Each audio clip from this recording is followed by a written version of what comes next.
Hi, my name is Juliet and I'm part of the YDD worker here in South Campus. Hi, I'm Christoph. I'm an usher, Kool-Aid, and Bible radio producer here at South Campus. And we are here to testify about God's goodness in our lives.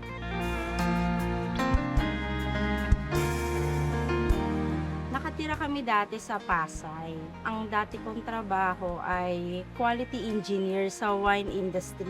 Ngayon kailangan kong mag-stop kasi pregnant na ako kay Christoph. Nung pinagbuntis ko si Christoph, lagi akong threatened abortion. Most of the time, nakahiga lang ako. Since wala naman akong magawa, nakakita ko ng Bible, nagbasa ako. Tapos doon ko nabasa yung nag-offer si Hannah. In-offer niya yung child niya kay God. Sabi ko, gusto ko rin yan. Father God, I offer this child to you. Bigyan mo ko ng anak na mabait, tsaka yung totoong mahal ka. Pinanganak si Christoph noong April 20, 2005. Nung after niyang mag 1 year old, doon na na-detect ng doktor na may narinig siyang murmur sa puso ni Christoph. And then, after a month, nakakita naman sila ng hydrocele. By 4 to 5 years, dapat magsara na siya. And then yung sa heart niya, on the 19th year, pero kung hindi, kailangan lang maganda for operation. At least 1 million. Wala akong perang ihahanda. Sa totoo lang. Ang meron ako si God. Pero nung final year na, sinabihan na ako ng doktor na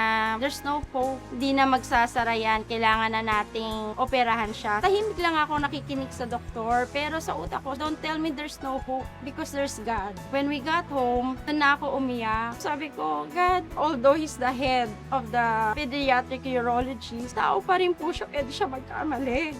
When you declare in heaven that my child is healed, he will be healed. So when we went back to the doctor, tiningnan, there's no need for operation. It's a miracle he's healed. I think the first time I knew was when I was in the 3rd grade. So I also shared to my friends like, hey guys, did you know, fun fact about me, there's a hole in my ear. Mom started sharing, God will heal me someday. So, ang bilin lang sa amin ng doktor is sa ngipin niya, bawal sira kahit konti kasi nga baka bumaba sa puso niya yung bacteria. Tapos sa mga sports, wag lang yung extraneous training. Tapos every year din po, kailangan niya magpa-ECG to the echo. Doon ako nag-change ng career. Sa BPO, magtatrabaho ko at night. Tapos sa umaga, may time ako kay Cristo. Sabay naming hanapin si God. Tapos meron akong kasamahan. She's also a YBD worker here in South Campus. Sabi niya, Julia, try mo nga daily devotion with Pastor David. So, pinanood ko siya. Nagustuhan ko. Umaten ako sa Bellevue. Tapos, pinaatin niya rin ako ng Go Group. Tapos, ayun na. Nagsunod-sunod na. Naging member ako ng COP.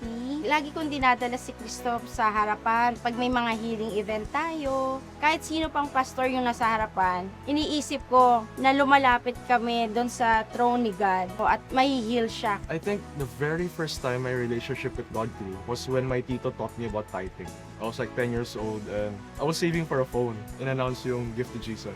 And when I heard that you can give a gift to God, I was like, wow, I'm a 10-year-old who can give all my savings as a gift to God. Then I would write there yung healing ko, or if I would have a desire, doon ko nilalagay lahat. I think my spiritual life really started growing when Mom transferred me to COP Learning Center. In every subject, they'll teach you to put the focus on God.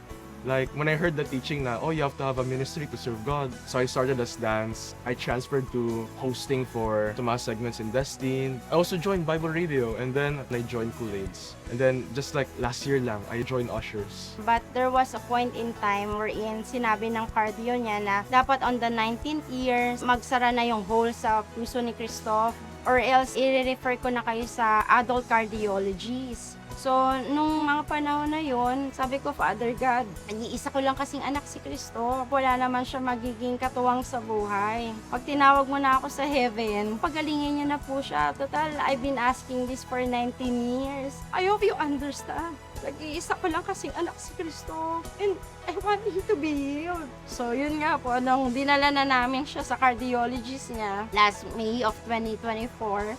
I remember what happened in that room. So he was giving me a 2D echo. And then he said, oh, there's no more hole. He called in another younger doctor. And he said, yeah, there's no hole. And then that doctor called in another doctor. And he was like, yeah, there's no hole. So all 3 of them inside that room, oh, there's no hole. Tapos pagbalik ko, sabi niya, he's healed. Bipirma na ako ng clearance. Dok, kailangan po ba namin bumalik pa sa inyo? Sabi na, no need unless gusto mo makipagkwentuhan sa akin every year. Wow, it's a miracle. Talagang another miracle sa life ni Cristo. It's a celebration kasi nga po, sabay-sabay na binigay ni God yung prayer request namin na pinagdadasal for 19 years. So that year, 2024, Becca actually invited us to go and graduate there. And I saw that there's an additional award that I can get, the President's Award, which required at least a 3.5 GPA and then top 15% in the SAT. And before we went to the US, I got an email from Ateneo that I'll get 100% scholarship for tuition and fees. It would cover all 5 years. And then after the US trip, we found in a Facebook post, scholarship results. So I just checked, obra. So every year we would get 60K. Sobrang laking pong tulong sa amin financially na scholar si Cristo. What did we do to deserve all of these blessings? I think it's really a lesson of how compassionate God is. And with what you desire, God can use that to really make you feel His great love for you. Luke 1:37, for nothing will be impossible with God. Kahit ano pang sakit yan, kayang pagalingin ng Diyos. Na siya yung magiging father to the fatherless. Lagi akong sinasabihan ng mga doktor, kailangan na siyang operahan. Ako naman lagi kong iniisip, God has the final say. In His throne, God already answered. Nagagaling ang anak ko. And true enough, pinagaling ng Diyos ang anak ko. Walang imposible sa Kanya.